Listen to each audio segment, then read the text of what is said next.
Heaven is in my heart. Part 3, a story from Genesis to Revelation. Chapter 15, the prophets to the divided kingdoms.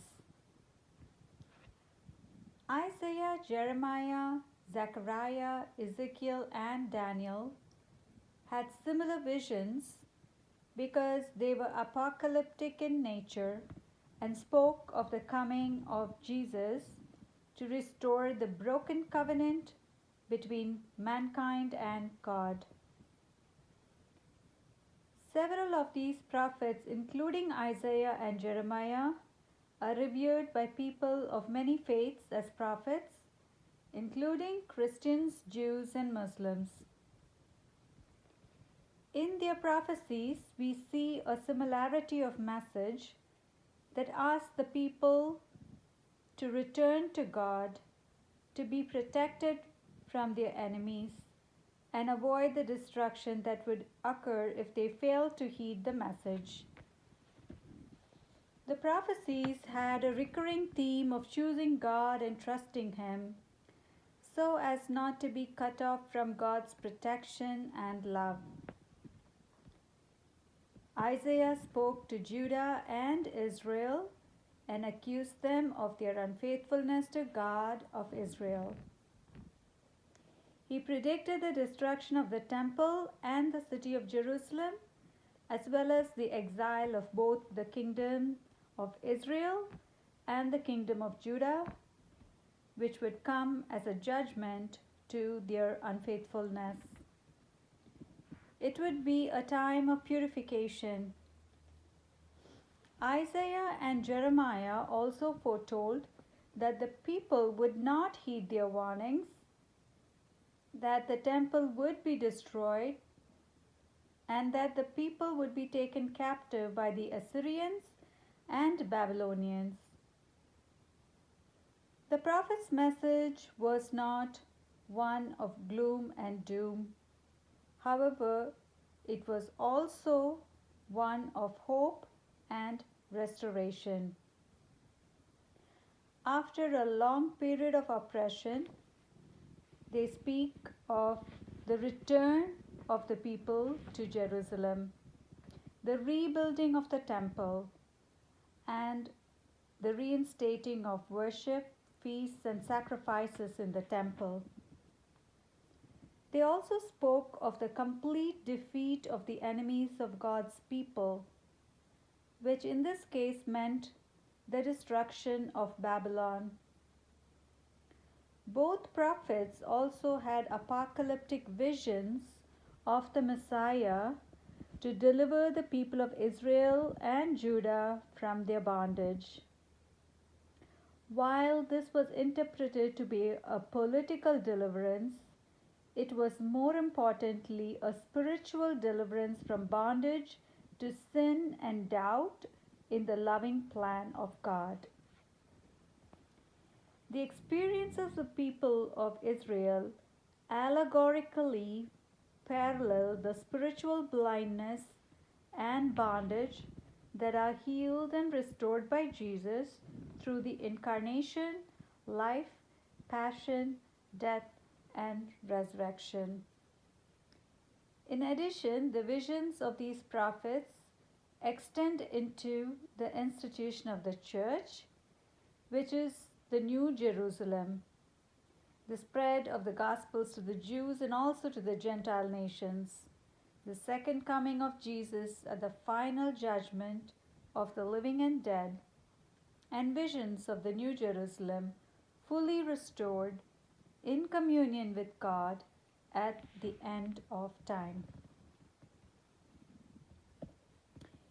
In chapter 47 of the book of the prophet Ezekiel, we read Ezekiel's prophecy. He uses apocalyptic language to describe the spiritual healing that will come from the east, like a spring of water that will become a stream and then turn into a large river that flows into the Jordan Valley and the Dead Sea to make it fresh.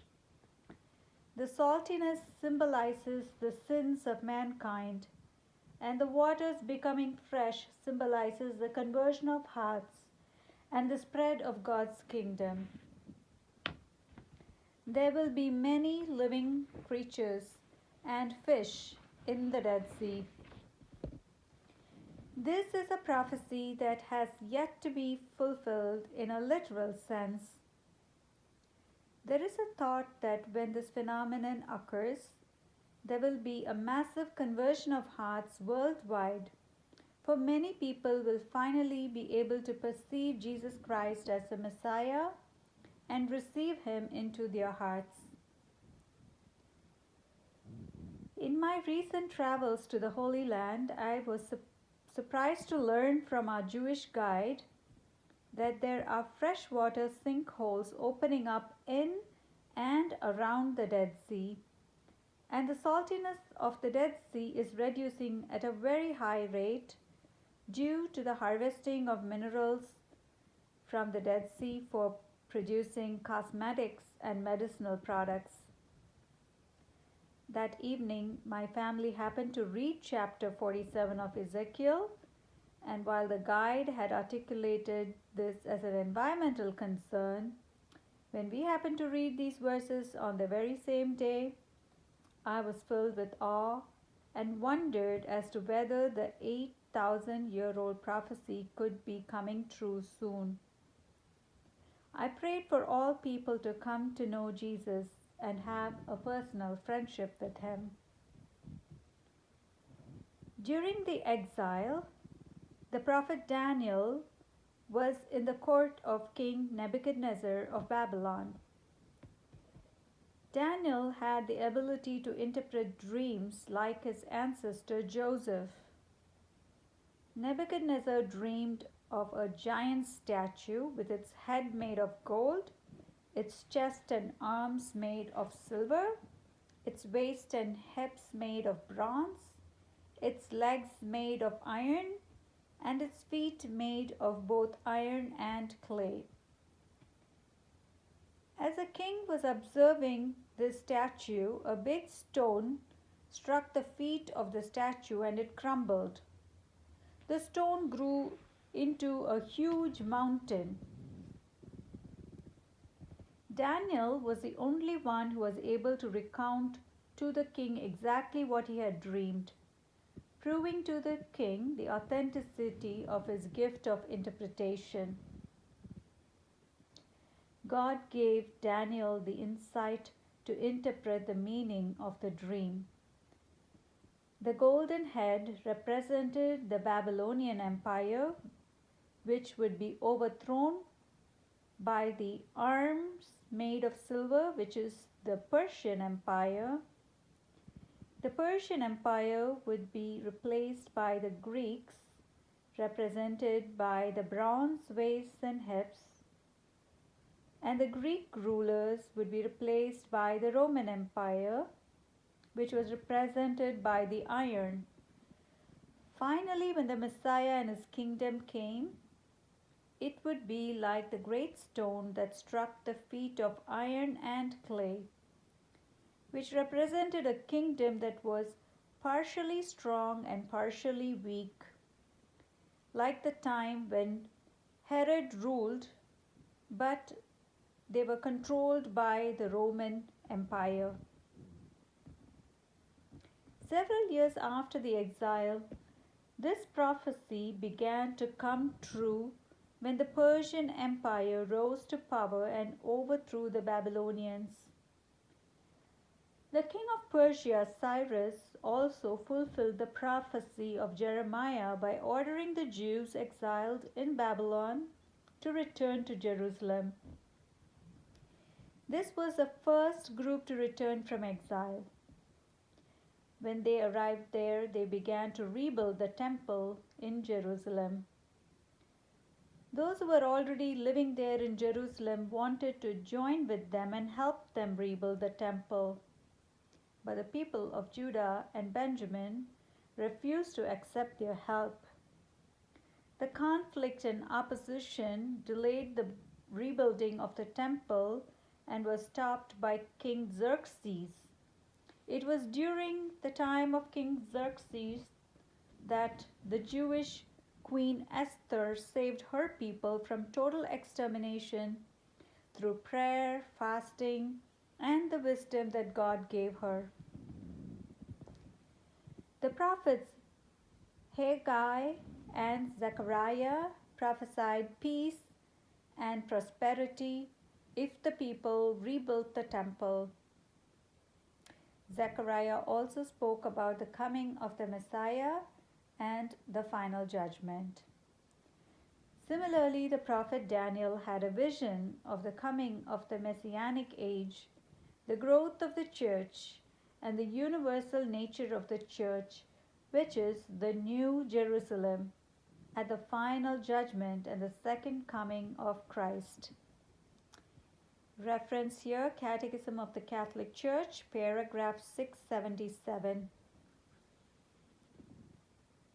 During the time of King Darius of Persia, the order of King Cyrus was rediscovered, and the temple was finally rebuilt. The people resumed worship and sacrifices, and the prophecies of the prophets were fulfilled. Later, the prophet Ezra returned to Jerusalem with many more Jews and found that the people were not following the original teachings. He embarked on a mission to teach the people and reorganize them religiously and socially.